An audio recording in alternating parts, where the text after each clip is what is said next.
Hi, ಹೇಗಿದ್ದೀರಾ? ಶಿರೀಷಕ್ಕ super strong, happy and healthy ಅಷ್ಟೇ ಅಲ್ವಾ? ಓಕೆ ಅಕ್ಕ, ನಾವು ಹಂಗೆ ಇದ್ದೀವಿ. ನಮಗೂ ಅರುಣಾಚಲೇಶ್ವರ ಹಾಗೆ ನೋಡ್ತಾ ಇದ್ದಾರೆ ಅಂತೀರ, ಅಷ್ಟೇ ಅಲ್ವೇನ್ರಿ?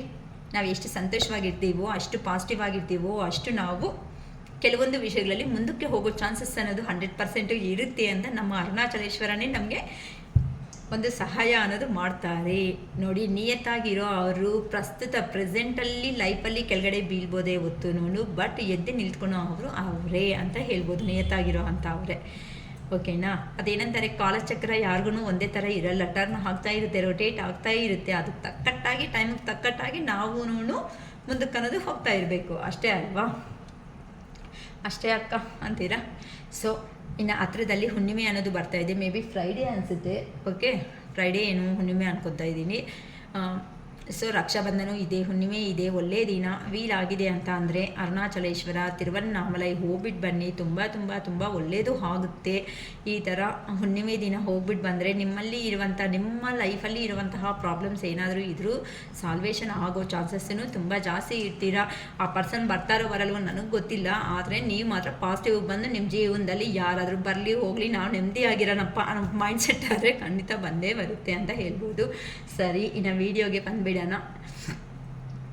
ಓಕೆ, ನಿಮ್ಮ ಮನಸ್ಸಲ್ಲಿ ಇರೋವಂಥ ನಿಮ್ಮ ಪರ್ಸನ್ ದೂರ ಹೋಗಿದ್ದಾರಲ್ವ, ಆ ಪರ್ಸನ್ ಈಗ ಅವ್ರ ಮನಸ್ಸಲ್ಲಿ ನಿಮ್ಮ ಬಗ್ಗೆ ಏನು ಯೋಚನೆ ಮಾಡ್ತಾ ಇದ್ದಾರೆ ಅಂತ ಅಂದರೆ, ಇಲ್ಲಿ ಆ ಪರ್ಸನ್ ಬರಬೇಕು ಅನ್ಕೊತಾ ಇದ್ದಾರಾ, ಬೇಡ ಅನ್ಕೊತಾ ಇದ್ದಾರಾ, ಬಂದು ಏನಾದರೂ ಕಮಿಟ್ಮೆಂಟ್ ಕೊಡಬೇಕು ಅನ್ಕೊತಾ ಇದ್ದಾರಾ, ಇಂಥವೆಲ್ಲ ಅಂತ ಅಂದರೆ ನಿಮ್ಮ ಪರ್ಸನ್ ಮನಸ್ಸಲ್ಲಿ ಇರುವಂತಹ ನಿಮ್ಮ ಬಗ್ಗೆ ಏನು ಯೋಚನೆಗಳು ಇದೆ, ಏನು ಆಲೋಚನೆ ಮಾಡ್ತಾ ಇದ್ದಾರೆ ನಿಮ್ಮ ಜೀವನದಲ್ಲಿ. ಏನಕ್ಕಂದರೆ ಮೂನ್ ಎನರ್ಜೀಸ್ ಒಂದು ಇದೆ, ಇನ್ನು ಹತ್ರದಲ್ಲಿ ಫ್ಲಕ್ಚುಯೇಟಿಂಗು, ಟೈಮ್ ಚೇಂಜ್ ಆಫ್ ಅನ್ನೋದು ಆಗ್ತಾ ಇರುತ್ತೆ, ಅದಕ್ಕೋಸ್ಕರ. ಓಕೆ, సో ఇన్స్టిట్యూషన్ అంటే మీ పర్సన్ యాక్చువల్లీ ಪ್ರೀವಿಯಸ್ಸಲ್ಲಿ ನಿಮ್ಮ ರಿಲೇಷನ್ಶಿಪ್ ಬಗ್ಗೆ ರೆಡ್ ಫ್ಲ್ಯಾಗ್ಸ್ ಅನ್ನೋದು ಯೂನಿವರ್ಸಿಂದಾನೇ ಕಾಣಿಸಿದೆ. ಅಂತಂದರೆ ರೆಡ್ ಫ್ಲ್ಯಾಗ್ಸ್ ಅಂತ ಅಂದರೆ ಇದರಲ್ಲಿ ಕೆಲವೊಂದು ಪ್ರಾಬ್ಲಮ್ಸ್ ಅನ್ನೋದು ಇದೆ ಅಂತ. ಆದರೆ ಆ ಹಿಂಟ್ ಅನ್ನೋದನ್ನು ನೀವು ಅಬ್ಸರ್ವ್ ಮಾಡ್ದೇನೆ, ಅರೆ ನನ್ನ ಪರ್ಸನ್ ಅಂತ ಅವರಲ್ಲ, ಇಂಥ ಅವರು ನನ್ನ ಎಷ್ಟು ಪ್ರೀತಿಯಾಗಿ ನೋಡ್ಕೊತಾರೋ, ನನ್ನ ಪರ್ಸನ್ ನನಗೇ ಜೀವನ ಕೊಡ್ತಾರೆ, ಒಂದು ಲೈಲಾ ಮಜ್ನು ಅನ್ನೋ ರೇಂಜಲ್ಲಿ ನೀವು ಆ ಪರ್ಸನ್ ಮೇಲೆ ತುಂಬ ಅನ್ಕಂಡೀಷ್ನಲ್ ಲವ್ ಅನ್ನೋದು ಇಟ್ಕೊಂಡಿದ್ದೀರಾ. ಆದರೆ ಈ ಪರ್ಸನ್ ಕೊಟ್ಟಿರುವಂತಹ ಒಂದು ಸ್ಟ್ರಾಂಗ್ ಆಗಿ ಇರುವಂತಹ ಶಾಕಿಂದನೂ ಕೆಳಗಡೆ ಫುಲ್ ಫೆಡಪ್ ಆಗಿಬಿಟ್ಟು ಎದ್ದೋದಕ್ಕೂ ಆಗದೇನೆ, ಹೇಳ್ಕೊಳೋದಕ್ಕೂ ಆಗದೆ ಅನ್ನೋ ಅಷ್ಟು ಒಂದು ನೋವು ಅನ್ನೋದು ನೀವು ತಿನ್ಕೊಂಡಿದ್ದೀರಾ. ಆದರೆ ಈಗ ಇಷ್ಟಿಷ್ಟು ಮಾಡಿದ ಮೇಲೆ ಎಲ್ಲರ ಮನಸ್ಸಲ್ಲಿ ಇರುತ್ತೆ, ಅಕ್ಕ ನಮಗೆ ಇಷ್ಟಿಷ್ಟು ಪೇನ್ ಕೊಟ್ಟಿದ್ದಾರಲ್ಲ, ಇವರು ಜೀವನದಲ್ಲಿ ದೂರ ಅನ್ನೋದು ಆದರೆ ಅವರೇ ಯಾಕೆ ಸಂತೋಷವಾಗಿ ಕಾಣಿಸ್ತಾರೆ, ನಮಗೇನಕ್ಕೆ ನೋವು ಬರ್ತಾ ಇರುತ್ತೆ ಅಂತ ಅಂದರೆ ನಿಮ್ಮ ಎಮೋಷ್ನಲ್ ಪರ್ಸನ್ಸ್ ಅಮ್ಮ, ಅದಕ್ಕೆ ನೋವು ಅನ್ನೋದು ಬರ್ತಾ ಇರುತ್ತೆ. ಅರ್ಥ ಆಗ್ತಾ ಇತ್ತಾ? ನೋಡೋಣ, ಅಂಥ ಪರ್ಸನ್ ಸಂತೋಷವಾಗಿದ್ದಾರಾ, ಇಲ್ಲ ನಿಮ್ಮ ಬಗ್ಗೆ ಯೋಚನೆ ಮಾಡ್ತಾ ಇದ್ದಾರಾ ಅಥವಾ ಇಲ್ವಾ ಅನ್ನೋದು ಇಲ್ಲಿ ಈ ಯೂನಿವರ್ಸ್ ಕೊಟ್ಟಿರುವಂತಹ ಹಿಂಸು ಸಮೇತ ನೀವು ಅದನ್ನು ಆಗ ಒಪ್ಪಿಲ್ಲ. ಈಗ ಒಪ್ಪಲೇಬೇಕಾಗಿರೋ ಸಿಚುವೇಶನ್ ಅನ್ನೋದು ಯೂನಿವರ್ಸೇ ತಂದುಕೊಟ್ಟಿದ್ದಾರೆ. ಸೊ ನಿಮ್ಮ ಪರ್ಸನ್ ನಿಮ್ಮಿಂದ ಸಪ್ರೇಷನ್ ಅನ್ನೋದು ಆದಮೇಲೆ ತುಂಬ ಚೆನ್ನಾಗಿ ಒಂದೇ ಯೋಚನೆ ಮಾಡ್ತಾ ಇರೋದು. ನೀವು ಎಂಥ ಅವರು, ಇದೊಂದು ಕಾರ್ಡ್ ಸಾಕು ಅನಿಸುತ್ತೆ ಹೇಳೋದಕ್ಕೆ. 10 ಆಫ್ ಕಪ್ಸ್ ಅಂತ ಅಂದರೆ ಆ ಪರ್ಸನ್ಗೆ ಬೇಕಾಗಿರುವಂತಹ ಕಂಫರ್ಟಬಲ್ ಝೋನ್ ಅನ್ನೋದು, ಆ ಕಂಫರ್ಟಬಲ್ ಝೋನ್ ಅನ್ನೋದು ಯಾರಾದರೂ ಕೊಟ್ಟಿದ್ದಾರೆ ಅಂತ ಅಂದರೆ ಅದು 1000% ನೀವೇ ಅಂತ ನಾನು ಹೇಳ್ಬಿಡ್ಬೋದು ಈ ಒಂದು ಕಾರ್ಡಿಂದ. ಅಂತ ಅಂದರೆ ಅಷ್ಟು ಅಫೆಕ್ಷನೇಟ್ ಅನ್ನೋದು ನಿಮ್ಮ ಪರ್ಸನ್ಗೆ ನೀವು ಪ್ರೀವಿಯಸ್ಸಲ್ಲಿ ಕೊಟ್ಟಿದ್ದೀರಾ. ಆದರೆ ಆ ಪರ್ಸನ್ ಮಾಡಿರುವಂತಹ ಕೆಲಸಗಳಿಗೆ ಅಂದರೆ ನಿಮ್ಮಿಂದ ದೂರ ಅನ್ನೋದು ಅಂತ ಅಂದರೆ ನಿಮ್ಮದೇ ತಪ್ಪು ಅನ್ನೋ ಥರ ಆ ಪರ್ಸನ್ನು ನಿಮ್ಮ ಜೀವನದಲ್ಲಿ ಬಂದಾಗ ರಿಯಲಿ ಹೇಳಬೇಕು ಅಂತ ಅಂದೆಮ್ಮ ಪ್ರಾಕ್ಟಿಕಲ್ ಪರ್ಸನೇ. ಆದರೆ ನೀವು ಕೊಟ್ಟಿರುವಂತಹ ಮದರ್ಲಿ ಲವ್ವಿಂಗ್ ನೇಚರ್ ಏನಿರುತ್ತೋ ಆ ನೇಚರ್ಗೆ ಆ ಪರ್ಸನ್ಗೆ ಫಿದಾ ಆಗಿಬಿಟ್ಟಿದ್ದಾರೆ. ಅದರಿಗೆ ನೀವು ಕೊಟ್ಟಿರೋ ಅಂಥ ಅದನ್ನು ಆ ಪರ್ಸನ್ ಪ್ರೀವಿಯಸ್ಸಲ್ಲಿ ಯೋಚನೆ ಮಾಡಿಲ್ಲ. ಏನು ಬಿಡು ಅಂತ ಅಂದರೆ optional, just for take it for granted ಅಂತಾರಲ್ಲ, ಆಪ್ಷನಲ್ ಥರ ನಿಮ್ಮನ್ನು ನೋಡಿದ್ದಾರೆ. ದೂರ ಅನ್ನೋ ಅನ್ನೋದು ಆಗಿಬಿಟ್ಟಿದ್ದಾರೆ. ಅಲ್ಲೇ ನಾನು ಬಿಂದಾಸ್ ಆಗಿರ್ತೀನಿ, ಹ್ಯಾಪಿ ಆಗಿರ್ತೀನಿ, ನನ್ನ ಫ್ಯಾಮಿಲಿನೇ ನನಗೆ ಮುಖ್ಯ, ನನ್ನವರೇ ನನಗೆ ಸರ್ವಸ್ವ ಪ್ರಾಣ ಅಂದ್ಕೊಂಡು ದೂರ ಹೋಗಿದ್ದಾರೆ. ಆದರೆ ಕರ್ಮ ಅನ್ನೋದು ಯಾರನ್ನೂ ಬಿಡಲ್ಲ ಅಂತ ಗೊತ್ತಾಗಿದೆ. ಅಲ್ಲಿ ಆ ಪರ್ಸನ್ಗೆ ಹೇಗಿದೆ ಅಂತ ಅಂದರೆ, ಈಗ ಆ ಪರ್ಸನ್ ಈ ರೇಂಜಲ್ಲಿ ಇದ್ದಾರೆ ಅಂತ ಅಂದರೆ, ಯಾರೋ ಬಂದು ಕಟ್ಟಾಕಿದ್ರೆ ಹೇಗಿರುತ್ತೆ ಹೇಳಿ, ಥರನೂ ಕದಲೋದಕ್ಕೂ ಆಗಲ್ಲ. ಅಂದರೆ ಆ ಪರ್ಸನ್ನು ಒಂದು ನೋಡಿ, ಒಬ್ಬರು ಪರ್ಸನ್ನು ಕಣ್ಣಿಗೆ ಎಲ್ಲನೂ ಕ್ಲಾತ್ ಅನ್ನೋದು ಸುತ್ಕೊಂಡಿದ್ದಾರೆ ಅಂತ ಅಂದರೆ, ಇಲ್ಲಿ ಆ ಪರ್ಸನ್ಗೆ ಅನ್ಬೇಸ್ಡ್ ಜಡ್ಜ್ಮೆಂಟ್ ಅಂತ ಅಂದರೆ, ಆ ಪರ್ಸನ್ ಅಂದರೆ ಕಣ್ಣಿಗೆ ಗಂಟ್ರೆ ಅನ್ನೋದು ಅದೇನಂತಾರೆ ಕ್ಲಾತ್ ಅನ್ನೋದು ಸುತ್ಕೊಂಡ್ರೆ ಏನೂ ಕಾಣಿಸಲ್ಲ. ಅದೇ ತರಹನೇ ನೀವು ಕೊಟ್ಟಿರೋ ಅಂಥ ಅಫೆಕ್ಷನ್ ಅನ್ನೋದು ನಿಮ್ಮ ಪರ್ಸನ್ಗೆ ನೀವು ಹತ್ರ ಇದ್ದಾಗ ಕಾಣಿಸಿಲ್ಲ. ಎಲ್ಲಂತೂ ದೂರ ಹೋಗ್ಬಿಟ್ಟಿದ್ದಾರೋ ಅವರು ಡೆಸಿಷನ್ ಅನ್ನೋದನ್ನು ಬ್ಲೈಂಡಾಗಿ ತಗೊಂಡು ಅಲ್ಲಿ ಹೋದಾಗ ಗೊತ್ತಾಗಿದೆ ನೀವು ಎಂಥ ಅವರು ಅಂತ. ಅದಕ್ಕೋಸ್ಕರನೇ ಅಲ್ಲಿ ಇರೋದಕ್ಕೂ ಆಗ್ತಾ ಇಲ್ಲ, ನಿಮ್ಮ ಕಡೆ ಬರೋದಕ್ಕೂ ಆಗ್ತಾ ಇಲ್ಲ, ನಿಮ್ಮನ್ನು ಮರೆಯೋದಕ್ಕೂ ಆಗ್ತಿಲ್ಲ.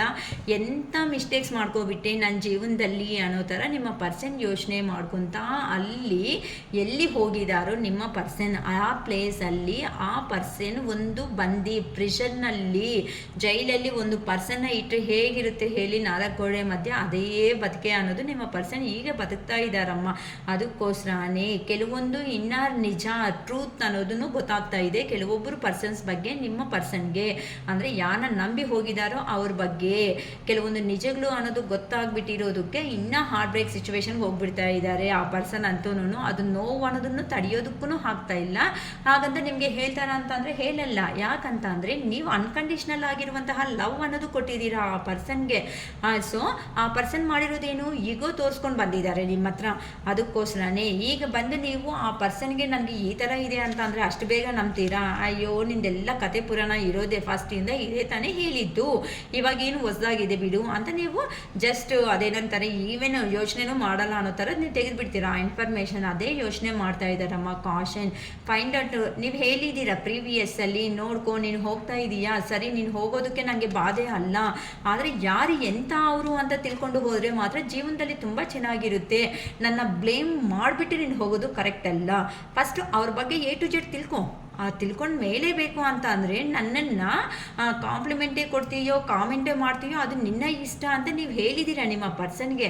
ಆದರೆ ಆ ಪರ್ಸನ್ ಏನು ಮಾಡ್ದ, ಎಲ್ಲನೂ ಸರಿ ನನ್ನವರೇ ಒಳ್ಳೆಯವರು, ನನ್ನ ಕಡೆ ಇರೋವರೇ, ನನ್ನ ಫ್ರೆಂಡ್ಸು, ನನ್ನ ಫ್ಯಾಮ್ಲಿ, ನನ್ನ ರಿಲೇಷನ್ಸ್ ಇವರೇ ಒಳ್ಳೆಯವರು ಅನ್ನೋ ರೀತಿಯಲ್ಲಿ ಹೋಗಿದ್ದಾರೆ. ಸುಮ್ಮನೆ ಬಿಟ್ಟಿಲ್ವಲ್ಲ ದೇವ್ರು ಅನ್ನೋದು ಸಮೇತ. ಅಲ್ಲಿ ಹೋದ್ಮೇಲೆ ತಾನೇ ಆ ಪರ್ಸನ್ಗೆ ಅಲ್ಲಿ ಬರ್ಡನ್ಸ್, ಹೆವಿ ಬರ್ಡನ್ಸ್ ಜಾಸ್ತಿ ಆಗಿಬಿಟ್ಟಿದೆ ಅಂತ ಅಂದರೆ, ಈವನ್ ಕೆರಿಯರಲ್ಲಿನೂ ಪ್ರಾಬ್ಲಮ್ಸ್ ಫೇಸ್ ಮಾಡ್ತಾ ಇದ್ದಾರೆ, ಫೈನಾನ್ಷಿಯಲಿ ಪ್ರಾಬ್ಲಮ್ಸೇ, ಫ್ಯಾಮಿಲಿ ಪರವಾಗಿ ಪ್ರಾಬ್ಲಮ್ಸೇ.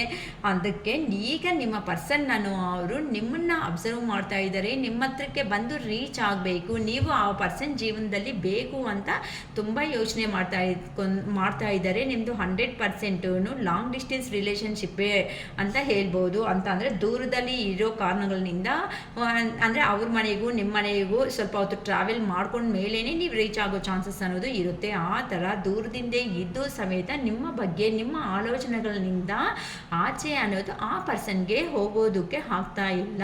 ಏನಕ್ಕಂದರೆ ಏನಾದರೂ ಪ್ರಾಬ್ಲಮ್ ಅನ್ನೋದು, ಅದು ಎಮೋಷ್ನಲ್ ಪ್ರಾಬ್ಲಮ್ಸ್ ಆಗಿರ್ಬೋದು, ಅಥವಾ ಫೈನಾನ್ಷಿಯಲ್ ಆಗಿರ್ಬೋದು, ಅಥವಾ ಬೇರೆ ಪ್ರಾಬ್ಲಮ್ಸ್ ಏನೇ ಬಂದರೂ ಸಮೇತ ನೀವು ಆ ಪರ್ಸನ್ ನಿಮ್ಮನ್ನು ಒಬ್ಬರು ಅರ್ಥ ಮಾಡಿಕೊಂಡು, ಅಂದರೆ ಎಷ್ಟು ದೊಡ್ಡದಾಗಿರುವಂತಹ ಪ್ರಾಬ್ಲಮ್ ಸಮೇತ ಚಿಕ್ಕದಾಗಿ ಅಂದ್ಕೊಂಡು ಖುಷಿಯಾಗಿ ನಗ್ತಾ ನೀವಿಬ್ರು ಜೀವನದಲ್ಲಿ ಮುಂದಕ್ಕೆ ಅನ್ನೋದು ಹೋಗಿರೋದು ನಡೆದಿದೆ ಪಾಸ್ಟಲ್ಲೆಲ್ಲನೂ.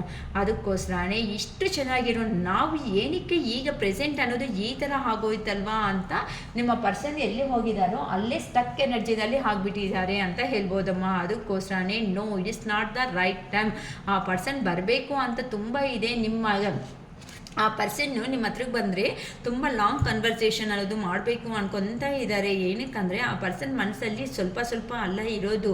ಇನ್ ಕೇಸ್ ಏನಾದರೂ ಅಕ್ಕ ನೋ ಕಾಂಟ್ಯಾಕ್ಟ್ ಏನಿಲ್ಲ, ಅವಾಗ ಮಾತಾಡ್ತಾ ಇದ್ದೀವಿ ಅಂತ ಅಂದ್ರೂ ಸಮೇತ ಆ ಪರ್ಸನ್ ಹೇಳ್ತಾ ಇರ್ತಾರೆ, ನನಗೇನು ಕಷ್ಟಗಳಿರಲ್ಲ, ನಾನು ಆ ಥರ ಈ ಥರ ಅನ್ಕೊಂತೀರ. ಬಟ್ ಆ ಪರ್ಸನ್ ಫುಲ್ಲಾಗಿ ರಿವೀಲ್ ಮಾಡಲ್ಲ ನಿಮಗೆ. ನೀವೇ ಅರ್ಥ ಮಾಡ್ಕೋಬೇಕು. ಏನಕ್ಕಂತ ಅಂದರೆ ಎಲ್ಲ ಮತ್ತೆ ಆ ಪರ್ಸನ್ ಓಪನ್ ಅಪ್ ಆದರೆ ಮತ್ತೆ ನೀವೆಲ್ಲಿ ಕಾಮೆಂಟ್ ಮಾಡ್ತೀರೋ ಅನ್ನೋ ಒಂದು ಭಯ ಸಮೇತ ಆ ಪರ್ಸನ್ನಲ್ಲಿ ಇರೋದಕ್ಕೆ it is not a right time ಅನ್ಕೊತ ಹೇಳ್ಕೊಂತ ಇದ್ದಾರೆ ಅಂತ ಅಂದರೆ ಇದು ಒಳ್ಳೆ ಟೈಮ್ ಅಲ್ಲ. ಇನ್ ಕೇಸ್ ಹೋಗಿದ್ದೀನಿ ಅಂದರೆ ನನ್ನ ಪರ್ಸನ್ ಏನಾದರೂ ಮತ್ತೆ ನನ್ನ ಕಾಮೆಂಟ್ ಮಾಡಿ ಈ ರಿಲೇಷನ್ಶಿಪ್ಪಲ್ಲಿ ದೂರ ಆಗೋ ಚಾನ್ಸಸ್ ಇರುತ್ತೇನೋ, ಫುಲ್ ಓಪನ್ ಅಪ್ ಆಗಿ ಹೇಳೋ ಅಷ್ಟು ಧೈರ್ಯ ಸಮೇತ ನಿಮ್ಮ ಪರ್ಸನ್ಗೆ ಸಾಕಾಗ್ತಾ ಇಲ್ಲ ಅಂತ ಹೇಳ್ಬೋದಮ್ಮ. ಆದರೆ ನಿಮ್ಮ ಮೇಲೆ ಇರುವಂತಹ ಪ್ಯಾಷನೇಟ್ ಆಗಿರುವಂತಹ ಎನರ್ಜಿ ಏನಿರುತ್ತೋ ಅದು ಹೋಗು. ನಿನ್ನ ಪರ್ಸನ್ನು ಆ ಥರ ಅವರಲ್ಲ, ನಿನ್ನ ಎಮೋಷ್ನಲ್ ಆಗಿ ಕನೆಕ್ಟ್ ಆಗಿರೋ ಪರ್ಸನ್ನು, ನಿನ್ನ ಒಪ್ಕೊತಾರೆ, ನಿನ್ನ ಪ್ರಾಬ್ಲಮ್ ಅನ್ನೋದು ಖಂಡಿತ ಕೇಳ್ತಾರೆ. ಪ್ರೆಸೆಂಟ್ ಒಂದೆರಡು ಮಾತುಗಳು ಅಂದರೂ ಸಮೇತ ಆ ಪರ್ಸನ್ ನಿನ್ನ ಅರ್ಥ ಮಾಡ್ಕೊಳೋ ಪರ್ಸನ್ ಅಂತ ಯೂನಿವರ್ಸ್ ಕಡೆಯಿಂದನೂ ಸಮೇತ ನಿಮ್ಮ ಪರ್ಸನ್ಗೆ ಪುಷಪ್ ಮಾಡಿಸ್ತಾ ಇದ್ದಾರೆ. ಪ್ರತಿಯೊಂದು ಹತ್ರ ನಿಮ್ಮ ಹೆಸರು ಕಾಣಿಸೋ ಥರ ಅಥವಾ ನಿಮಗೆ ಏನಾದರೂ ನಿಮಗೆ ಇಷ್ಟ ಆಗಿರೋ ಪ್ರತಿಯೊಂದು ಸಮೇತ ಆ ಪರ್ಸನ್ ಕಣ್ಮುಂದೆ ಬರೋ ಥರ ಅಂತಂದರೆ ಮರೆಯೋದಕ್ಕೆ ಆಗದೆ ಸಾಧ್ಯನೇ ಇಲ್ಲಂಗೆ ನಿಮ್ಮ ಪರ್ಸನ್ಗೆ ಇಲ್ಲಿ ಯೂನಿವರ್ಸ್ನಿಂದಾನೇ ತುಂಬ ರಿಮೆಂಬರ್ ಮಾಡಿಸೋ ಥರ ಸಿಚುವೇಶನ್ಸ್ ಅನ್ನೋದು ಆ ಪರ್ಸನ್ ಜೀವನದಲ್ಲಿ ನಡೀತಾ ಇದೆ. ಅದಕ್ಕೋಸ್ಕರನೇ ಆ ಪರ್ಸನ್ ಏನು ಎಮೋಷ್ನಲ್ ಬ್ಯಾಗೇಜ್ ಅನ್ನೋದು ಕ್ಯಾರಿ ಮಾಡ್ಕೊತಾ ಇದ್ದಾರೋ ಅದರೆಲ್ಲನೂ ಹಿಂದೆನೇ ಬಿಟ್ಬಿಡಬೇಕು ಅಂತ ಅಂದರೆ ಗತಃ ಅಂತಾರಲ್ಲ, ಹಳೇದು ಏನು ನಡೆದಾಯಿತೋ ಆ ನಡೆದಿರೋ ಅಂಥ ಪ್ರತಿಯೊಂದನ್ನು ಬಿಟ್ಬಿಡಬೇಕು ಅಂತ ಅನ್ಕೊತಾ ಇದ್ದಾರೆ. ಯಾಕಂತ ಅಂದರೆ ಆ ಪರ್ಸನ್ ನಿಮ್ಮ ಜೀವನದಲ್ಲಿ ಮಾಡಿರೋ ಅಂಥ ಕೆಲಸಗಳು ಅನ್ನೋದು ಆ ಪರ್ಸನ್ಗೆ ಸ್ವಲ್ಪ ನೋವು ಕೊಡ್ತಾ ಇಲ್ಲ. ಹೇಗಿದೆ ಅಂತ ಅಂದರೆ ಈ ಥರ ಚಾಕು ಅಂತಾರಲ್ಲ, ಆ ಚಾಕು ತಗೊಂಡು ಈ ಥರ ಚುಚ್ಚಿಬಿಟ್ರೆ ಎದೆಯಲ್ಲಿ ಹೇಗಿರುತ್ತೆ, ನಮ್ಮನ್ನು ನಾವೇ ನಂಬಿರೋ ಅಂಥ ಪರ್ಸನ್ಸು ಹಿಂದೆಯಿಂದ ಇದ್ದು ಜೀವನದಲ್ಲಿ ಈ ಥರ ಚುಚ್ಚಿಬಿಟ್ರೆ ಹೇಗಿರುತ್ತೆ ಒಂದು ಮನುಷ್ಯನಿಗೆ, ಅಷ್ಟು ಬೇಗ ಮೇಲೆ ಎದ್ದಕ್ಕೆ ಆಗುತ್ತಾ ಸಾಧ್ಯತೆ?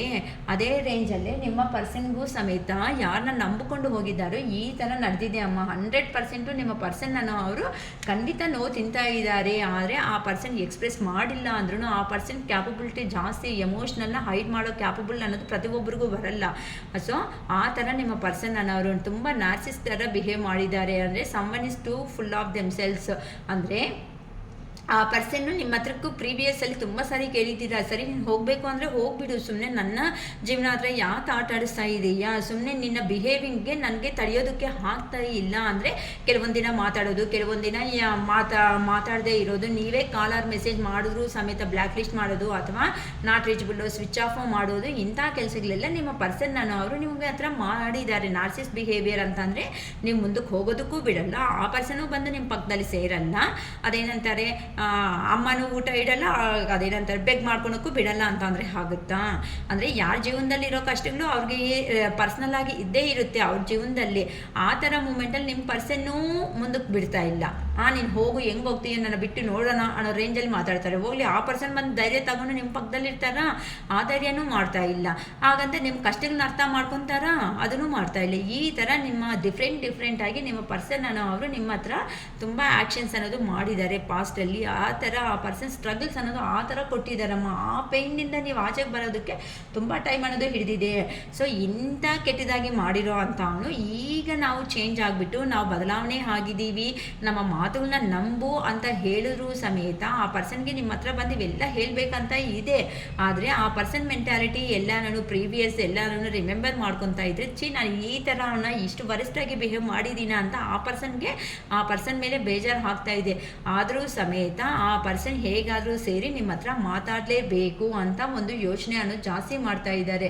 ಆದರೆ ಎರಡು ವಿಷಯಗಳಲ್ಲಿ ತುಂಬ ಕನ್ಫ್ಯೂಷನ್ ಅಂತ ಅಂದರೆ, ನೀವು ಸರಿ ಎಲ್ಲ ಬಿಟ್ಕೊಂಡು ಬರಂಗಿದ್ರೆ ನನ್ನ ಹತ್ರಕ್ಕೆ ಬರ್ಬೋದು ಅಂತನೋ ಅಥವಾ ನಮಗೆ ಕಮಿಟ್ಮೆಂಟು ಇಂಥ ಕೊಡಬೇಕು ಅಂತಲೂ ಖಂಡಿತ ನೀವು ಕೇಳ್ತೀರಾ ಅಷ್ಟೇ ಅಲ್ವಾ. ನೋವು ತಿಂದಿರೋ ಅಂಥ ಪ್ರಾಣ ಎಷ್ಟು ದಿನ ಅಂತ ಕ್ಲೋಸಲ್ಲಿ ಇರೋದಕ್ಕಾಗುತ್ತೆ, ಮನಸ್ಸನ್ನು ಕ್ಲೋಸ್ ಮಾಡಿಕೊಂಡು ಹೈಡ್ ಮಾಡ್ಕೊಂಡಿರೋದಕ್ಕಾಗುತ್ತೆ. ಅದೇ ರೇಂಜಲ್ಲೇ ಈಗ ನಿಮ್ಮ ಪರ್ಸನ್ನು ಈ ಥರ ಎರಡು ವಿಷಯಗಳಲ್ಲಿ ಕನ್ಫ್ಯೂಷನ್ ಆಗ್ತಾ ಇರೋ ಕಾರಣಗಳಿಂದ ಒಂದು ಚಾರಿಯೇಟ್ ಅಂತಂದರೆ ಹೇಗಾದರೂ ಸಮೇತ ನನ್ನ ಪರ್ಸನ್ಗೆ ನಾನು ನ್ಯಾಯ ಮಾಡಬೇಕು ಅಂದರೆ, ಇಲ್ಲಿ ನಾನು ಹೇಳ್ಬೇಕು ಅನ್ಕೊತಾ ಇರೋದು ಆ ಪರ್ಸನ್ಗೆ ನೋವು ಬರೋ ಅಷ್ಟೊತ್ತಕ್ಕೆ ಆ ಪರ್ಸನ್ಗೆ ನೋವಾಯಿತು, ಅದೇ ನೋವೇ ತಾನೇ ನಿಮಗೆ ಕೊಟ್ಟಿದ್ದು, ನೀವು ಮನುಷ್ಯರಲ್ವಾ ಪಾಪ. ಒಂಥರ ಬೇಜಾರು ನೋವು ಆಗ್ತಾಯಿದೆ ನನಗೆ ಅಂತೂ, ಏನು ಮಾಡೋಕ್ಕಾಗಲ್ಲ. ಅಂದರೆ ಪ್ರತಿಯೊಬ್ಬರಿಗೂ ಏನಕ್ಕೆ ಅಂತಂದರೆ ಇಲ್ಲಿ ನಾನು ಅರ್ಥ ಮಾಡ್ಕೊತಾ ಇರೋದು ಏನು ಅಂತಂದರೆ, ಚಿಕ್ಕವರಿದ್ದಾಗಿಂದ ಬೆಳೆದಿರೋ ವಾತಾವರಣ ಅನ್ನೋದು, ಅದಕ್ಕೆ ಮಕ್ಕಳನ್ನ ಬೆಳೆಸೋ ಎನ್ವಿರಾನ್ಮೆಂಟ್ ಅನ್ನೋದನ್ನು ತುಂಬ ಇಂಪಾರ್ಟೆಂಟು. ನಾವು ಏನು ಮಧ್ಯದಲ್ಲಿ ಮಕ್ಕಳನ್ನ ಜಾಸ್ತಿ ಅಂತ ಅಂದರೆ ಒಳ್ಳೆ ಡಿಸಿಪ್ಲೈನ್ ಆಗಲಿ, ಒಳ್ಳೆ ಮಾತುಗಳು ಹೇಳಿ, ಇಲ್ಲ ಸ್ಪಿರಿಚುವಲ್ ಗೈಡೆನ್ಸ್ ಕೊಡ್ತಾ ಮಕ್ಕಳನ್ನ ಬೆಳೆಸಿದ್ದೀವಿ ಅಂತಂದರೆ ಅವರು ಅದೇ ರೇಂಜ್ಗೆ ಬರ್ತಾರೆ. ನಿಂಗೇನು, ನಾವು ಹಿಂದೆ ಇದ್ದೀವಿ, ನೀನೇನು ಮಾಡ್ತೀಯೋ ಮಾಡು ಅಂತ ಈ ರೇಂಜಲ್ಲಿ ಬೆಳೆಸಿದ್ರೆ ಅವ್ರ ಅವತಾರಗಳು ಹಂಗೆ ಇರುತ್ತೆ ಅಂತ ಹೇಳ್ಬೋದು. ಸೊ ಮೇ ಬಿ ಈ ಪರ್ಸನು ಆ ರೇಂಜಲ್ಲಿ ಬೆಳೆದಿರುವಂಥ ಪರ್ಸನೇ ಆಗಿರ್ಬೋದು. ಬೇಜಾರು ಮಾಡ್ಕೋಬೇಡಿ ಈ ಥರ ಹೇಳ್ತಾ ಇದ್ದೀನಿ ಅಂತ. ನೋಡಿಮ್ಮ, ಯೂನಿವರ್ಸ್ ಅನ್ನೋರು ಒಂದು ಪೇರ್ ಅನ್ನೋದು, ಕಪಲ್ ಅನ್ನೋದು ರೆಡಿ ಮಾಡಬೇಕು ಅಂತ ಅಂದರೆ ಒಂದು ಪ್ರಾಕ್ಟಿಕಲ್ಲು, ಒಂದು ಎಮೋಷ್ನಲ್ನೇ ಪೇರ್ ಮಾಡುತ್ತೆ. ಏನಕ್ಕಂತ ಅಂದರೆ ಪ್ರಾಕ್ಟಿಕಲ್ನಿಂದ ಎಮೋಷ್ನಲ್ ಪರ್ಸನ್ ಕಲಿಬೇಕು, ಎಮೋಷ್ನಲ್ ಪರ್ಸನ್ನಿಂದ ಪ್ರಾಕ್ಟಿಕಲ್ ಪರ್ಸನ್ ಕಲೀಲೇಬೇಕು ಲೆಸೆನ್ಸು. ಇದು ಯಾವಾಗಂತೂ ಕಲಿತಾರೋ ಆಗಲೇ ಸೊಸೈಟಿದಲ್ಲಿ ಉದ್ಧಾರಣೆ ಆಗಿ ಮುಂದಕ್ಕೆ ಹೋಗ್ತೀವಿ. ಎಲ್ಲರೂ ಈಗೋ ಇಟ್ಕೊಂಡ್ರೂ ಆಗಲ್ಲ, ಹಂಗಂತ ಈಗ ಎಲ್ಲರೂ ಎಮೋಷನ್ಸಲ್ಲೇ ಇದ್ರೂ ಸಮೇತ ಆಗಲ್ಲ. ಅತಿಯಾದ ಎಮೋಷನ್ಸು ಸಮೇತ ಮನುಷ್ಯನಿಗೆ ನೆಮ್ಮದಿ ಕೊಡಲ್ಲ, ಅತಿಯಾದ ಪ್ರಾಕ್ಟಿಕಲ್ ಆದರೂ ಸಮೇತ ಮನುಷ್ಯನಿಗೆ ನೆಮ್ಮದಿ ಅನ್ನೋದು ಕೊಡಲ್ಲ. ಯಾಕಂತೀರಾ, ಒಬ್ಬರು ಜಾಸ್ತಿ ಜೋರಾಗಿ ಕಿರ್ಚಾಡ್ತಾ ಇರೋವಾಗ ಇನ್ನೊಬ್ರು ಆಟೋಮೆಟಿಕಾಗಿ ಸೈಲೆಂಟ್ ಆಗಲೇಬೇಕು. ನನಗೂ ಬಾಯಿದೆ ಅಂತ ನಾನು ಕಿರ್ಚಾಡಿದ್ರೆ ಆ ರಿಲೇಷನ್ಶಿಪ್ 2 ದಿನವೂ ಇರಲ್ಲ. ಅಷ್ಟೇ, ನಿನ್ನ ದಾರಿ ನಿಂದು ನನ್ನ ದಾರಿ ನಂದು ಅಂತ ಹೋಗ್ಬಿಡುತ್ತೆ. ಸೊ ಇಲ್ಲಿ ನೀವು ಪ್ರಾಕ್ಟಿಕಲ್ ಪರ್ಸನ್ ಅನ್ನೋರು ಮಾತಾಡುವಾಗ ಎಮೋಷ್ನಲ್ ಪರ್ಸನ್ ಸೈಲೆಂಟ್ ಆಗಿಬಿಟ್ರೆ ಅಲ್ಲಿ ಏನಾಗುತ್ತೆ, ಅಲ್ಲಿ ಮೌನ ಅನ್ನೋದು ಆಗಿಬಿಟ್ಟು ಸ್ವಲ್ಪ 1 ಅವರು 1 ಡೇ 2 ಡೇಸ್ ಆದಮೇಲೆ ಮತ್ತೆ ಒಂದಾಗೋ ಸಾಧ್ಯತೆ ಇದೆ. ನೀವು 2-3 ಸಾರಿ ಸೈಲೆಂಟ್ ಆಗಿಬಿಟ್ಟಿದ್ದಾರೆ ಅಂತಂದರೆ ಒಂದು ಸಾರಿ ಅಡ್ವಾಂಟೇಜ್ ಅನ್ನೋದು ತಗೋಬೋದು, ಇವರಿಗೆ ಕೊಬ್ಬು ಹಿಂಗೆ ಅಂತ. ಒಂದು ಸಾರಿ ಪದೇ ಅನಿಸ್ಕೋಬೇಕು, ಸೆಲ್ಫ್ ರೆಸ್ಪೆಕ್ಟ್ಗೆ ಅನಿಸ್ಕೋಬೇಕಾಗಿರೋ ಸಿಚುವೇಶನ್ ಅನ್ನೋದು ಬಂದಾಗ ಮಾತಾಡೋದ್ರಲ್ಲಿ ತಪ್ಪು 100% ಇಲ್ಲ. ಅರ್ಥ ಆಗುತ್ತೆ ಅನಿಸುತ್ತೆ ನಾನು ಹೇಳ್ತಾ ಇರೋದು. ಪದೇ ನೀವೇ ತಿಂತಾ ಇರೋವಾಗ ಒಂದು ಸಾರಿ ಕಿಚ್ಚಾಡಿ ಒಂದು ಸಾರಿ ಅರ್ಥ ಆಗೋ ಥರ ಮಾತಾಡೋದ್ರಲ್ಲಿ ತಪ್ಪಿಲ್ಲ. ಅಥವಾ ಆ ಪರ್ಸನ್ ರಿಯಲಿ ಹಾನೆಸ್ಟ್ ಆಗಿರುವಂತಹ ಪ್ರೀತಿ ತೋರಿಸೋವಾಗ ಸೈಲೆಂಟಲ್ಲಿ ಇರೋದನ್ನಲ್ಲಿ ತಪ್ಪಿಲ್ಲ. ಮತ್ತು ನಿಮ್ಮ ರಿಲೇಷನ್ಶಿಪ್ಪಲ್ಲಿ ಥರ ಇದೆ ಅಂತ ನೀವು ಅರ್ಥ ಮಾಡ್ಕೊಳ್ರಿ. ಅರ್ಥ ಆಗ್ತಾಯಿತಾ? ಆ ಪರ್ಸನ್ ಅರ್ಥ ಮಾಡ್ಕೊಂಡಂಗೆ ನೀವು ಎಷ್ಟೇ ಅರ್ಥ ಮಾಡಿಸಿದ್ರು ಸಮೇತ ಪದೇ ನೋವು ಕೊಡ್ತಾ ಇದ್ದಾರೆ ಅಂತಂದರೆ ಒಂದ್ಸರಿ ರಿವರ್ಸ್ ಆಗೋದ್ರಲ್ಲಿ ತಪ್ಪಿಲ್ಲ. ಹಾಗಂತ ಪ್ರತಿ ಸಾರಿ ನಾನೇ ಅನಿಸ್ಕೊಂಡು ನಾನೇ ಸೈಲೆಂಟಾಗಿದ್ದರೂ ಸಮೇತ ಈ ಪರ್ಸನ್ ಅರ್ಥ ಮಾಡ್ಕೊತಾ ಇಲ್ಲ ಅಂತಂದರೆ ಅರ್ಥ ಮಾಡಿಸೋದ್ರಲ್ಲಿನೂ ತಪ್ಪಿಲ್ಲ ಆ ಪರ್ಸನ್ಗೆ. ನನ್ನ ಅಭಿಪ್ರಾಯ, ನಿಮ್ಮ ಅಭಿಪ್ರಾಯ ನೋಡ್ಕೊಳ್ರಿ ಅಲ್ಲಿ, ಓಕೆನಾ? ಸೊ ಈಗ ನಿಮ್ಮ ಪರ್ಸನ್ ಹೇಗೆ ಅಂತಂದರೆ ನಿಮಗೆ ನ್ಯಾಯ ಮಾಡಬೇಕು ಅಂದ್ಕೊಂಡು ಬರ್ತಾ ಇದ್ದಾರಮ್ಮ. ಯಾಕಂತ ಅಂದರೆ ನಿಮ್ಮ ಮೇಲೆ ಇರುವಂತಹ ಇಂಟಿಮೆಸಿ ಅಂದರೆ ಕೆಮಿಸ್ಟ್ರಿ ಏನಾಯಿತು, ಆ ಕೆಮಿಸ್ಟ್ರಿ ಅನ್ನೋದನ್ನು ಆ ಪರ್ಸನ್ ಮರೆಯೋದಕ್ಕೆ ಆಗ್ತಾ ಇಲ್ಲ. ಯಾಕಂತ ಅಂದರೆ ನಿಮ್ಮ ಹತ್ರ ಇದ್ರೇ ಜನಗಳಲ್ಲಿ ಒಳ್ಳೆ ಹೆಸರು ಅನ್ನೋದು ಸಿಗುತ್ತೆ ಅಂತ ಆ ಪರ್ಸನ್ಗೆ. ಅಂದರೆ ಮೇ ಬಿ ನೀವೇನಾದ್ರೂ ಸ್ವಲ್ಪ ಸೊಸೈಟಿದಲ್ಲಿ ಒಳ್ಳೆ ಹೆಸರಿರೋ ಅಂಥ ಪರ್ಸನು, ಅಥವಾ ಸ್ಪಿರಿಚುವಲ್ ಆಗಿ ಟ್ರಾವೆಲ್ ಮಾಡ್ತಾ ಇರುವಂತಹ ಪರ್ಸನ್ಸ್ ಆಗಿರ್ಬೋದು, ಅಥವಾ ನಿಮಗೆ ಸುತ್ತಮುತ್ತ ಅಂತಂದರೆ ನಿಮ್ಮ ಮಾತಿಗೆ ಬೆಲೆ ಕೊಡೋ ಅಂಥವ್ರೇ ಆಗಿರ್ಬೋದು, ಅಥವಾ ನೀವು ಗೌರ್ಮೆಂಟ್ ಜಾಬ್ಸಲ್ಲೋ ಒಳ್ಳೆ ಅಫಿಷಿಯಲ್ ಆಗಿರುವಂತಹ ಫೀಲ್ಡ್ಸಲ್ಲಿ ಸೆಟ್ ಆಗಿರುವಂಥ ಪರ್ಸನ್ಸ್ ಆಗಿರ್ಬೋದು. ಅದಕ್ಕೋಸ್ಕರನೇ ಯಾರು ಎಂಥ ಪರ್ಸನ್ಸ್ನ ಥರ ನಾನು ಮಾಡಿಬಿಟ್ಟು ಬಂದೆ ಅಂತ ನಿಮ್ಮ ಪರ್ಸನ್ನ ಅವರು ತುಂಬ ಯೋಚನೆ ಮಾಡ್ತಾ ಇದ್ದಾರೆ. ಆ ಪರ್ಸನ್ ಮಾಡಿರುವಂತಹ ಈಗೋ ಏನಾಯಿತೋ, ತೋರಿಸಿರೋ ಈಗೋ ಏನಾಯಿತೋ ಪ್ರೀವಿಯಸ್ಸಲ್ಲಿ, ಆ ಈಗೋ ಎಲ್ಲನೂ ಫುಲ್ಲಾಗಿ ಕಿಲ್ ಆಗಿದೆ ಅಂತ ಹೇಳ್ಬೋದು. ಸತ್ತೋಗಿದೆ ಅಂತಾರಲ್ಲ, ಆ ಥರ ಹೇಳಿ ಆಗೋಗಿದೆ ಅಮ್ಮ. ಆ ಪರ್ಸನ್ ಈಗ ಎಮೋಷನ್ಸ್ ಅನ್ನೋದನ್ನು ನಿಮಗೆ ತೋರಿಸೋದಕ್ಕೆ ಆಗ್ತಾ ಇಲ್ಲ ಅಂತ ಹೇಳ್ಬೋದಮ್ಮ. ಒಳಗಡೆ ನೋವು ಒಳಗಡೆ ಇದ್ರೂ ಸಮೇತ ಆ ಪರ್ಸನ್ ಹೈಡ್ ಮಾಡ್ತಾ ಇದ್ದಾರೆ ಹೊತ್ತು ಒರಿಜಿನಾಲಿಟಿ ಅಂತ ಹೇಳಬೇಕು ಅಂದರೆ ಆ ಪರ್ಸನಲ್ಲಿ ತುಂಬ ಫೀಲಿಂಗ್ಸ್ ಅನ್ನೋದು ಜಾಸ್ತಿ ಇದೆ. ಧೈರ್ಯ ಅನ್ನೋದು ನಿಮ್ಮ ಥರ ನಿಮ್ಮ ಪರ್ಸನ್ಗೆ ಧೈರ್ಯ ಅನ್ನೋದು ಸಾಕಾಗ್ತಾ ಇಲ್ಲ. ಅದಕ್ಕೋಸ್ಕರನೇ ನೀವೇ ಏನಾದರೂ ಆ ಪರ್ಸನ್ ಈ ರಿಲೇಷನ್ಶಿಪ್ಪಲ್ಲಿ ಲಾಸ್ಟ್ ಸ್ಟ್ಯಾಂಡ್ ಏನಾದರೂ ತಗೊತೀರೇನೋ ಅಂತ ಯೋಚನೆ ಮಾಡ್ಕೊತ ನಿಮ್ಮ ಪರ್ಸನ್ ಜಾಸ್ತಿ ಇದ್ದಾರಮ್ಮ. ಅಂದರೆ ಮತ್ತೆ ನೀವೇ ಏನಾದರೂ ಸ್ಟೆಪ್ ತಗೊತೀರೇನೋ ಅಂತಲೂ ಯೋಚನೆ ಮಾಡ್ಕೊತಾ ಇದ್ದೀರಾ. ಬಟ್ ನೋ ವೇ, ಆ ಪರ್ಸನ್ ಬಂದರೆ ಬರ್ಬೋದು ಅನ್ನೋ ರೇಂಜಲ್ಲಿ ನೀವು ಕಾಣಿಸ್ತಾ ಇದ್ದೀರಾ ನನಗೆ ನೋಡಿದ್ರೆ. ಅಂತ ಅಂದರೆ ಯಾರೋ ಥರ್ಡ್ ಪರ್ಸನ್ ಬಂದಿರುವಂಥದಕ್ಕೆ ನೀವಿಬ್ಬರು ಸೆಬಟೋಸ್ ಆಗೋಗಿದೆ ಈ ರಿಲೇಷನ್ಶಿಪ್ ಅಂತ ಹೇಳ್ಬೋದು. ಅಂತ ಅಂದರೆ ಇಬ್ಬರು ಸಪ್ರೇಷನ್ ಆಗೋದಕ್ಕೆ ಥರ್ಡ್ ಪರ್ಸನ್ ಇನ್ವಾಲ್ವ್ಮೆಂಟ್ 100% ನಿಮ್ಮ ಜೀವನದಲ್ಲಿ ಕಾಣಿಸ್ತಾ ಇದೆ. ಅದಕ್ಕೋಸ್ಕರನೇ ಅವ್ರ ಮಾತುಗಳು ನಂಬಿಕೊಂಡೆ ನಿಮ್ಮ ಪರ್ಸನ್ ಅನ್ನೋರು ನಿಮಗೆ ದೂರ ಆಗಿದ್ದಾರೆ. ಆದರೆ ನಿಮ್ಮಿಂದ ಯಾವಾಗಂತೂ ಕಾಲ್ಸು ಮೆಸೇಜಸ್ಸು ಸ್ಟಾಪ್ ಆಗಿ ನಿಮ್ದು ಆಗಿರುವಂತಹ ಜೀವನದಲ್ಲಿ ನೀವು ಮುಂದಕ್ಕೆ ಹೋಗ್ತಾ ಇದ್ದೀರೋ, ಇನ್ನು ಆ ಪರ್ಸನ್ಗೆ ಈ ರಿಲೇಷನ್ಶಿಪ್ ಪರವಾಗಿ ನೀವು ಥರ ಲಾಸ್ಟ್ ಸ್ಟ್ಯಾಂಡ್ ಅನ್ನೋದು ತಗೊಳಲ್ಲ ಅಂತ ಆ ಪರ್ಸನ್ ಕ್ಲಾರಿಟಿ ಬಂದುಬಿಟ್ಟಿದೆ. ಅದಕ್ಕೋಸ್ಕರನೇ ನೀವು ಕೊಟ್ಟಿರುವಂತಹ ಪ್ರೀತಿ ಪ್ರೀವಿಯಸ್ಸಲ್ಲಿ ಅಂತ ಅಂದರೆ ಕ್ವೀನ್ ಆಫ್ ಕಪ್ಸ್ ಎನರ್ಜಿ ಅಂತ ಅಂದರೆ ಎಮೋಷ್ನಲಿ ನೀವು ಆ ಪರ್ಸನ್ ಮೇಲೆ ಡಿಪೆಂಡೆಂಟ್ ಆಗಿರೋದು. ಆ ಪರ್ಸನ್ ಸಂತೋಷವಾಗಿದ್ದರೆ ಸಾಕು, ಆ ಪರ್ಸನ್ ನಗರೆ ಸಾಕು, ಆ ಪರ್ಸನ್ ಕೂತ್ಕೊಂಡ್ರೆ ಸಾಕು, ಎದ್ದಿದ್ರೆ ಸಾಕು, ತಿಂದರೆ ಸಾಕು, ಮಲಗಿದ್ರೆ ಸಾಕು, ಪ್ರತಿಯೊಂದು ಆ ಪರ್ಸನ್. ಸ್ವಲ್ಪ ಫೈನಲ್ ಆಗಿ ಏನು ಸಿಕ್ತು, ಆ ಪರ್ಸನ್ ಪ್ರೀತಿಗಿಂತ ನೋವೇ ಜಾಸ್ತಿ ಆಯಿತು. ಸೊ ಈ ಥರ ಇರೋ ಅಂತ ನೀವು ಈಗನೇ ಥರ ಅಂತಂದರೆ ನನಗೋಸ್ಕರ ಫಸ್ಟ್ ನನ್ನ ಕತೆ ಅಂದರೆ ಇದೆ, ಆ ಪರ್ಸನ್ ಮೇಲೆ ಪ್ರೀತಿ ಇದೆ, ಅದನ್ನು ಮರೆಯೋದಕ್ಕಾಗ್ತಾ ಇಲ್ಲ. ಹಾಗಂತ ಪ್ರೀವಿಯಸ್ಸಲ್ಲಿ ಥರ ನೀವು ಎನರ್ಜೀಸ್ ಅನ್ನೋದು ಆ ಪರ್ಸನ್ಗೆ ಕೊಡೋದಕ್ಕೂ ರೆಡಿ ಆಗಿಲ್ಲ. ಸರಿ, ನಿಜವಾದ ಪ್ರೀತಿ ಅಂದರೆ ಬರಲಿ, ಎಷ್ಟು ದಿನ ಆಗುತ್ತೋ ಅಷ್ಟು ದಿನ ಬರಲಿ. ಈ ಟೈಮ್ ಒಳಗಡೆ ಬಂದರೆ ಆ ಪರ್ಸನ್ಗೋಸ್ಕರ ನಾನು ವೆಯ್ಟ್ ಮಾಡ್ತೀನಿ, ಅಥವಾ ನನ್ನ ಜೀವನ ಅನ್ನೋದು ನನಗಿದೆ, ಆ ಜೀವನದಲ್ಲಿ ನಾನು ಸಂತೋಷವಾಗಿ ಮುಂದಕ್ಕೆ ಹೋಗ್ತೀನಿ ಅಂತ ನೀವೂ ಸಮೇತ ನಿಮ್ಮ ಎಮೋಷನ್ಸ್ ಅನ್ನೋದನ್ನು ಹೈಡ್ ಮಾಡ್ತಾ ಇದ್ದೀರಾ ಅಂತ ಇಲ್ಲಿ ಗೊತ್ತಾಗ್ತಾ ಇದೆ. ಅದಕ್ಕೋಸ್ಕರನೇ ನಿಮ್ಮ ಪರ್ಸನ್ಗೆ ಏನು ಅನಿಸ್ತಾ ಇದೆ ಅಂತ ಅಂದರೆ ಹಳೆ ವಿಷಯಗಳು ಏನು ನಡೆದಾಯ್ತೋ ಅವೆಲ್ಲನೂ ಕಂಪ್ಲೀಟಾಗಿ ಡೆತ್ ಮಾಡಿಬಿಡಬೇಕು ಅಂತ ಅಂದರೆ ಮತ್ತೆ ರಿಮೆಂಬರ್ ಮಾಡಿಕೊಂಡು ಅದನ್ನಲ್ಲಿ ನೋವು ತಿನ್ನೋದಕ್ಕಿಂತ ಕಂಪ್ಲೀಟಾಗಿ ಎಂಡ್ ಮಾಡಿಕೊಂಡು ನೆಕ್ಸ್ಟ್ ಅಂತಂದರೆ ನೆಕ್ಸ್ಟ್ ರಿಲೇಷನ್ ಅನ್ನೋದು ಈಗಲೇ ಹೊಸದಾಗಿ ಪರಿಚಯ ಆದರೆ ಹೇಗಿರುತ್ತೆ ನೋಡಿ, ಆ ಥರ ರಿಲೇಷನ್ಶಿಪ್ ಅನ್ನೋದು ನಿಮ್ಮ ಪರ್ಸನ್ ನಿಮ್ಮ ಹತ್ರ ಕಂಟಿನ್ಯೂ ಮಾಡಬೇಕು ಅನ್ನೋ ಒಂದು ಎನರ್ಜೀಸಲ್ಲಿ ಜಾಸ್ತಿ ಇದ್ದಾರಮ್ಮ. ಅದಕ್ಕೆ ಇಲ್ಲಿ ನಿಮ್ಮ ರಿಲೇಷನ್ಶಿಪ್ಗೆ ಗಾರ್ಡಿಯನ್ ಅಂತ ಅಂದರೆ ಏಂಜಿಲ್ಸು, ಯೂನಿವರ್ಸ್ ಸಪೋರ್ಟೆಡು, ಅಥವಾ ನಿಮ್ಮ ಹಿರಿಯರು ಅಂತಾರಲ್ಲ, ಸತ್ತೋಗಿರೋ ಅಂಥ ದೊಡ್ಡವರು ಯಾರಾದರೂ ಇದ್ದಾರಂತ ಅವ್ರ ಬ್ಲೆಸ್ಸಿಂಗ್ಸು ಸಮೇತ ನಿಮ್ಮ ರಿಲೇಷನ್ಶಿಪ್ ಮೇಲೆ ತುಂಬ ಜಾಸ್ತಿ ಇದೆ. ಅವಾರ್ನೆಸ್ ಆಗಿ ಇರೋವಂಥ ಲೈಫ್ ಕೊಡೋದಕ್ಕೆ ಅವರು ಸಮೇತ ನಿಮ್ಮಕ್ಕೋಸ್ಕರ, ನಿಮ್ಮ ರಿಲೇಷನ್ಶಿಪ್ಗೋಸ್ಕರ ಹೋರಾಡ್ತಾ ಇದ್ದಾರೆ ಅಂತ ಹೇಳ್ಬೋದು. ಅದಕ್ಕೆ ನಿಮ್ಮ ಪರ್ಸನ್ಗೆ ನಿಮ್ಮನ್ನು ದೂರ ಮಾಡ್ಕೊಳೋದು ಅಷ್ಟು ಈಸಿ ಆಗಿರುವಂಥದ್ದು ಅಲ್ಲ. ಫುಲ್ ಎನರ್ಜಿ ಅಂತಂದರೆ ನ್ಯೂ ಬಿಗಿನಿಂಗ್ ಮಾಡಬೇಕು, ನ್ಯೂ ಸ್ಟಾರ್ಟಪ್ ಮಾಡಬೇಕು, ಹೊಸದಾಗಿ ಜೀವನ ಅನ್ನೋದು ಸ್ಟಾರ್ಟ್ ಮಾಡಿಬಿಡಬೇಕು ಅಂತ ಆ ಪರ್ಸನ್ಗೆ ತುಂಬ ಯೋಚನೆ ಬರ್ತಾ ಇದೆ. ಯಾಕಂತ ಅಂದರೆ ಆ ಪರ್ಸನ್ ಎಲ್ಲಿ ಹೋಗಿದ್ದಾರೋ ಅಲ್ಲಿ ಸ್ಟಕ್ ಎನರ್ಜಿದಲ್ಲಿ ಇದ್ದಾರೆ ಅಂತ ಹೇಳ್ಬೋದು. ಅಥವಾ ಫೈನಾನ್ಷಿಯಲ್ಲಿನೂ ಅಷ್ಟೇ ತುಂಬ ಸ್ವಲ್ಪ ನಿಮ್ಮನ್ನು ಕಂಪ್ಯಾರಿಸನ್ ಮಾಡಿದ್ರೆ ಆ ಪರ್ಸನ್ ವೀಕಲ್ಲಿ ಇದ್ದಾರೆ ಅಮ್ಮ.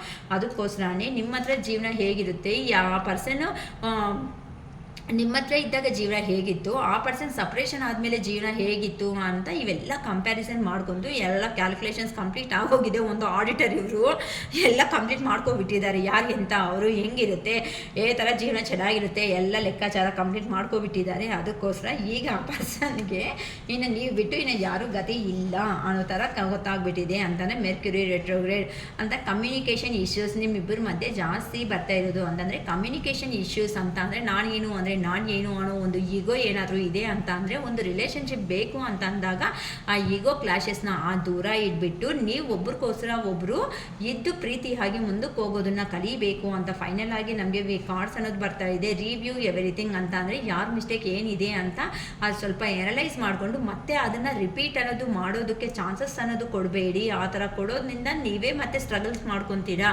ಯಾಕಂತ ಅಂದರೆ ಆ ಪರ್ಸನ್ ದೂರ ಆದರೂ ಆ ಪರ್ಸನ್ ನಿಮಗೆ ಅಷ್ಟು ನೋವು ಕೊಟ್ಟರು ಸಮೇತ ಏನು ಅನ್ಕೊತಾ ಇದ್ದೀರಾ, ಆ ಪರ್ಸನ್ ದೂರ ಆಟೋದಕ್ಕೆ ಸರಿ ಆ ಪರ್ಸನ್ ಹೇಗಿದ್ರು ಸಮೇತ ನಾನೇ ಅಡ್ಜಸ್ಟ್ ಆಗಿದ್ರೆ ಚೆನ್ನಾಗಿರ್ತಾ ಇತ್ತು ಅಂತ ಕೆಲವೊಬ್ರು ಈಗೂ ಅನ್ಕೊತಾ ಇದ್ದೀರಾ. ಕೆಲವೊಬ್ರು ಇಲ್ಲ ಆ ಪರ್ಸನ್ಗೂ ಬುದ್ಧಿ ಬರಲಿ ಬಿಡು, ಆ ಪರ್ಸನ್ ಚೇಂಜ್ ಆಗಿಬಿಟ್ಟು ಬರಲಿ ಅನ್ಕೊತಾ ಇದ್ದೀರಾ. ಕೆಲವೊಬ್ರು ಆ ಪರ್ಸನ್ಗೆ ಎಲ್ಲ ಎನರ್ಜೀಸ್ ಕೊಟ್ಬಿಟ್ಟು ನನ್ನ ರಿಲೇಷನ್ಸ್ನ ನನ್ನವ್ರನ್ನ ನಾನು ನೆಗ್ಲೆಕ್ಟ್ ಮಾಡಿದೆ ಅಲ್ವಾ, ಆ ಥರ ಮಾಡಬಾರ್ದು. ಆ ಪರ್ಸನ್ ಬಂದರೆ ನಾರ್ಮಲ್ ಆಗಿದ್ದು ನನ್ನವ್ರಿಗೂ ನಾನು ಇಂಪಾರ್ಟೆನ್ಸ್ ಕೊಡಬೇಕು ಅನ್ನೋ ಒಂದು ಲೆಸನ್ಸ್ ಕಲ್ತಿದ್ದೀರಾ. ಈ ಥರ ಡಿಫ್ರೆಂಟ್ ಲೆಸನ್ಸು ಡಿಫ್ರೆಂಟ್ ಈ ಥರ ರಿಲೇಷನ್ಶಿಪ್ಸಲ್ಲಿ ನೀವು ಕರೆದು ನಿಮ್ಮ ಲೈಫ್ ಲೆಸನ್ ಅನ್ನೋದನ್ನು ಕಲ್ತಿರೋದಕ್ಕೆ you are going to the next level ಅಂತ ಯೂನಿವರ್ಸ್ ಫಿಕ್ಸ್ ಮಾಡಿಬಿಟ್ಟಿದ್ದಾರೆ. ನೀವು ಇನ್ನು ನೆಕ್ಸ್ಟ್ ಲೆವೆಲ್ಗೆ ಅಂತ ಅಂದರೆ ಸೆಕೆಂಡ್ ಸ್ಟ್ಯಾಂಡರ್ಡ್ ಪಾಸ್ ಆಗಿಬಿಟ್ಟಿದ್ದಾರೆ, ಥರ್ಡ್ ಸ್ಟ್ಯಾಂಡರ್ಡ್ ಕಲಿಸ್ತಾ ಇದ್ದೀವಿ.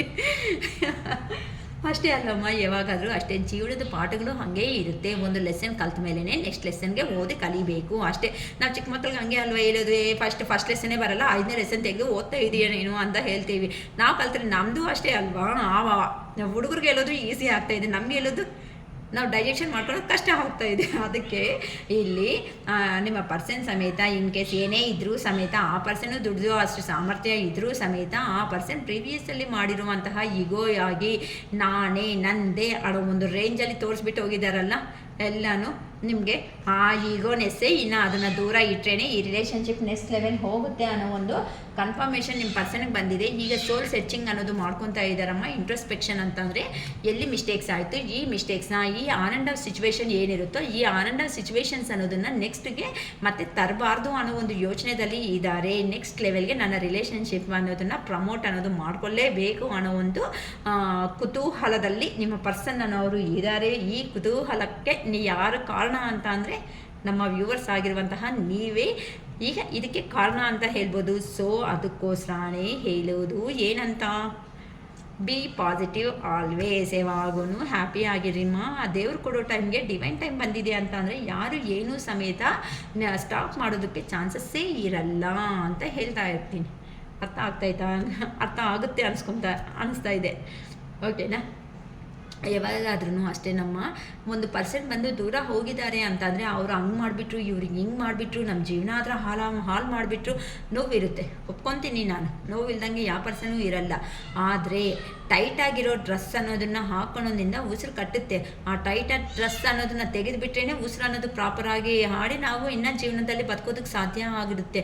ಅಂದರೆ ಕೆಲವೊಬ್ಬರು ಪರ್ಸನ್ಸ್ ಬಂದು ಹೇಳ್ಕೊಡೋ ಲೆಸನ್ಸಿಂದ ನೋವುಗಳು ತಿಂದರೂ ಸಮೇತ ನೆಕ್ಸ್ಟ್ ಲೆವೆಲ್ಗೆ ಹೋದಾಗ ಯಾರನ್ನ ಯಾವ ಪರ್ಸನ್ನ ಯಾವ ಥರ ಯಾವ ವರ್ಕಿಂಗ್ ಪ್ಲೇಸಲ್ಲಿ ಇದ್ದಾಗ ಯಾರನ್ನ ಯಾವ ಥರ ಡೀಲ್ ಮಾಡಬೇಕು ಅನ್ನೋ ಒಂದು ವಿಧಾನ ಅನ್ನೋದು ಕಲಿತೀವಿ ನೋಡಿ, ಅದೇನೇ ಪ್ರಮೋಟೆಡ್ ಟು ನೆಕ್ಸ್ಟ್ ಲೆವೆಲ್ ಅಂತ ಹೇಳ್ಬೋದು. ಅರ್ಥ ಆಗುತ್ತೆ ಅಲ್ವಾ ನಿಮಗೆ?